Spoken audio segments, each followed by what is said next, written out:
Hey there, it is Faith Talk Today. I'm Rick Probst. And I'm Ezra Ortiz. Well, what a pleasure to talk with Laine Craft. She is an author and speaker. She does so much, has a podcast as well. We're going to talk about her latest book.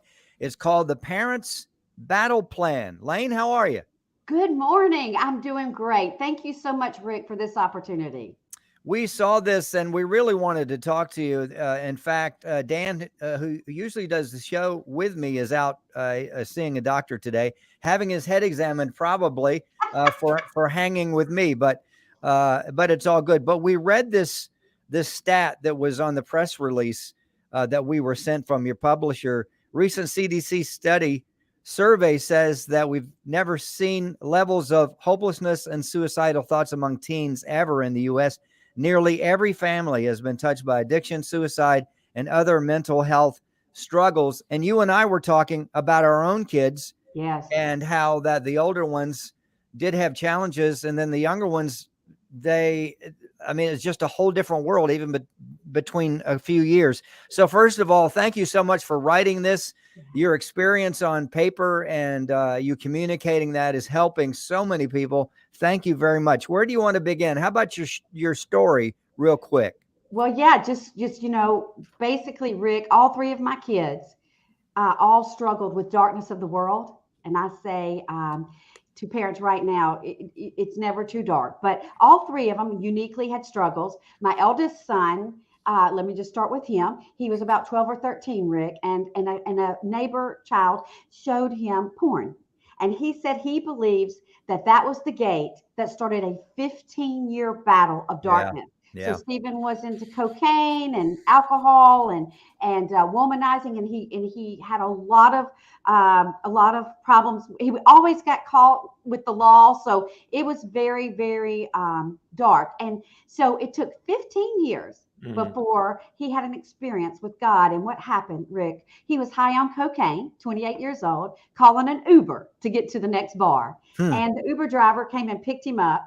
And he said, son, I feel like I need to pray for you. Wow. Stephen didn't know it was a pastor from another country that was here earning money. And so he started praying for my son. And Stephen said the presence of God was so heavy, Rick, that he fell to the floorboard of this Uber driver's car and was wailing. And he was begging the man to quit crying because God was literally enveloping him so tight.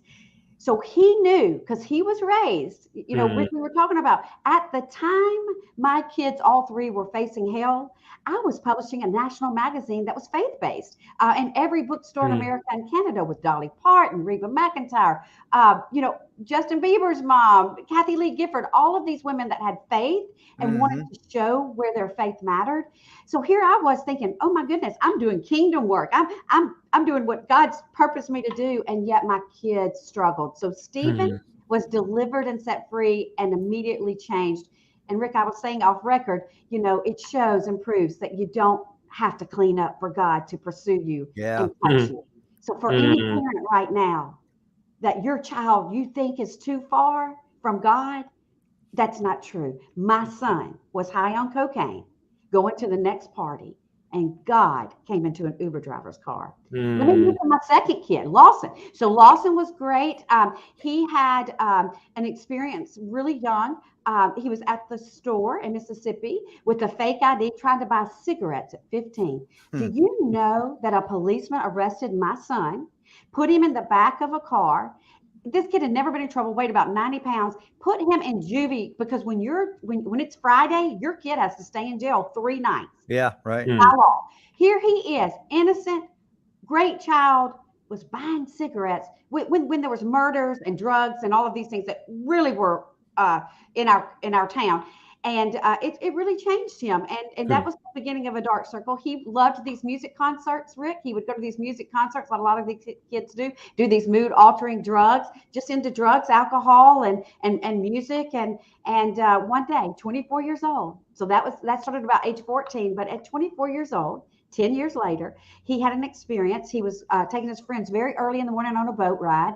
And it wasn't over consumption of anything, no illegal drugs or alcohol. But something clicked, and his friends brought him back. And for the next 12 hours, Rick, we believed with everything in us that there was a demonic attack on our son to kill him. I mean, physically kill him. My husband ended up spending the night with him. When Lawson woke up, he had cuts, very deep cuts from oyster bed that he had jumped out of the boat on. He had a busted lip that required plastic surgery. He remembered none of it. And he looked at his dad and said, "What are you doing here?" "Oh, no, look at me." And he said, "I'll never go another day without remembering a second of what happened to me." Forever changed. So that's Lawson. And then my daughter, I have one daughter who was born preemie and really struggled with her health. And at one point in high school, and I know a lot of parents can identify with this, my daughter just didn't feel good enough. She didn't feel pretty. She didn't feel like she was popular. Matter of fact, there was a lot of mean girl situations. They were kind of mean to Kaylee. And what happened is she got very depressed and very, very isolated.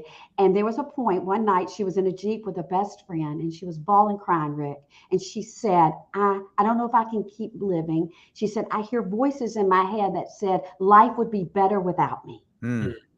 Thank God for this Christian friend. She held Kaylee and said, "Let's pray."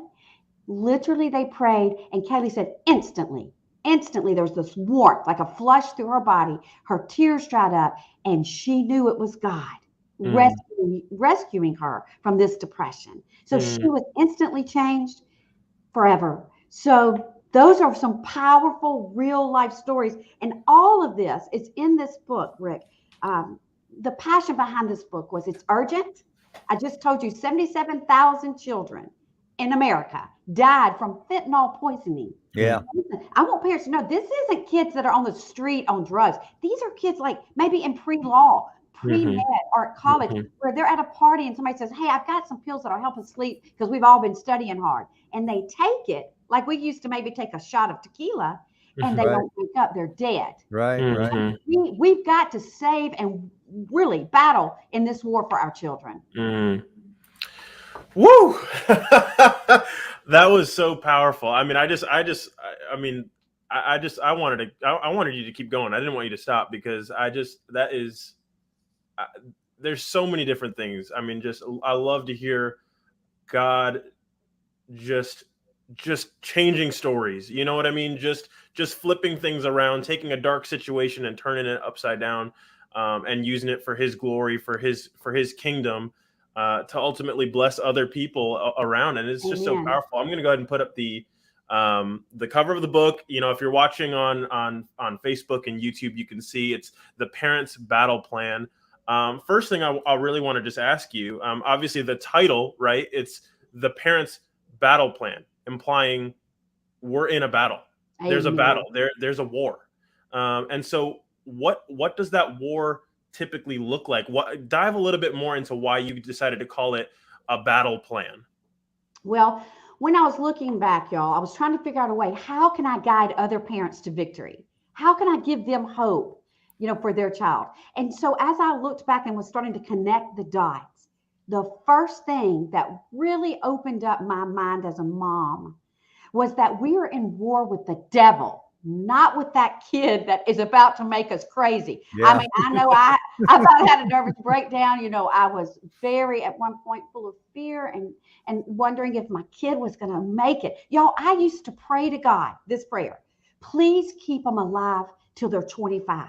Because I had read that when a male turns 25, the frontal lobe develops and they're able to make better decisions. And I would literally pray that. So I began to realize I wasn't in war with Stephen, Lawson, and Kaylee. I was in war with the enemy, which is the culture, which is the evil, the darkness, the ones that say your parents aren't in authority, the ones that say your faith and values, that's child abuse, the ones that say, look, if you don't want to be a girl, you can just go in and change that, although that's God's design. I mean, I could go on and on. The fentanyl, the alcohol, the drugs, that is war. That is enemy. So parents today, don't think you're in war or in battle with your kid. The first thing you need to know is you're in battle with the darkness of this culture and this world, which is evil. So good. Laine Craft. The book is called The Parents' Battle Plan. Now, your kids may be grown. You may have grandkids, nephews, nieces, neighbors. listen, this is not an isolated, it's not just a place across town. This is happening everywhere in Christian homes, non-Christian homes. This stuff is really happening. A great book to pick up for yourself, for your friends, for folks that go to your church. So go to LaineLawsonCraft.com.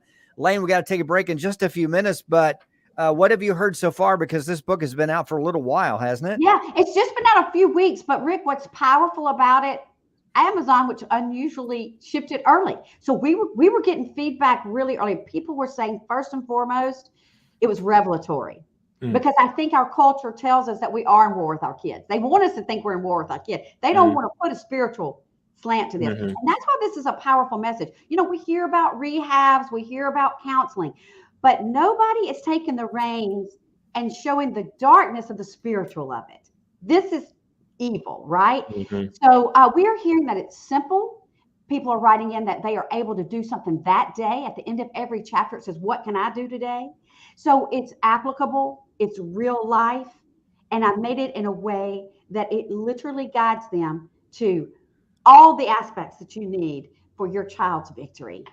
So good. So good. Laine Lawson Craft, the book called The Parent's Battle Plan. We were talking, Dan and I have talked on the show about this, and Ezra and I just in the other segments, but you can't legislate a number of things. You want to stop something, legislation doesn't stop the man's heart, but you have proved through the scripture and through action that a parent can war and get back their kids. Legislation will fail, but prayer and the power of God, look what happens. Laine, thank you so much for what an amazing story. We'd love to talk to you again in a few months. LaineLawsonCraft.com, the place to go to.